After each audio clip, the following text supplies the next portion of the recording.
Hey guys, maayong gabi. Ayan, so ayun, sibuhan na naman kadzay.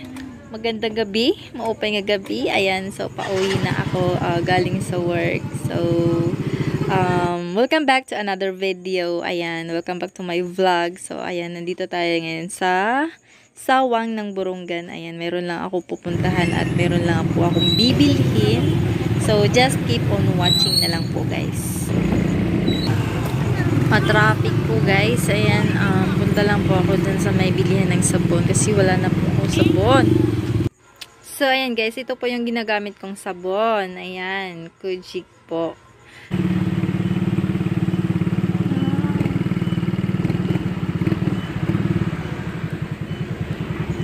So, ayan guys, ito po yung bagong Kapitolyo ng Borongan. Ayan, napakaganda guys. Parang nasa ibang lugar ako, parang nasa ibang bansa. Ayan, napakagandang Kapitolyo po dito sa amin, dito sa Borongan. So, napadaan lang kasi gusto ko lang makita kung ano yung meron. So, ayan guys, papunta ba ako dito sa may prutasan. Ayan, so nag-umpisa na po sila na magbinta ng mga prutas dito sa may Grand Mart, dito sa may malapit sa simbahan. Ayan, papakita ko po sa inyo yan guys.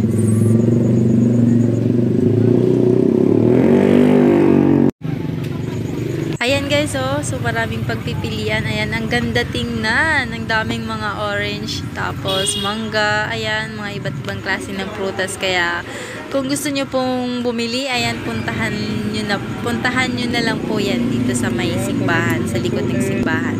Dito po yan sa may Grand Mart.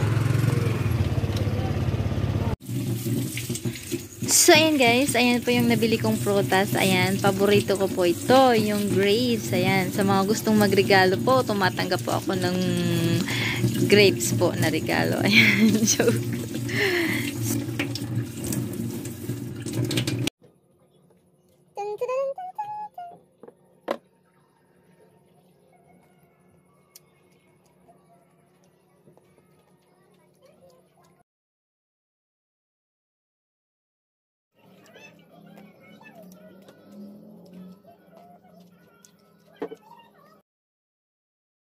So yun guys, bye-bye na. That's all for today. Thank you for watching. Please subscribe and see you on my next vlog. Thank you. Bye.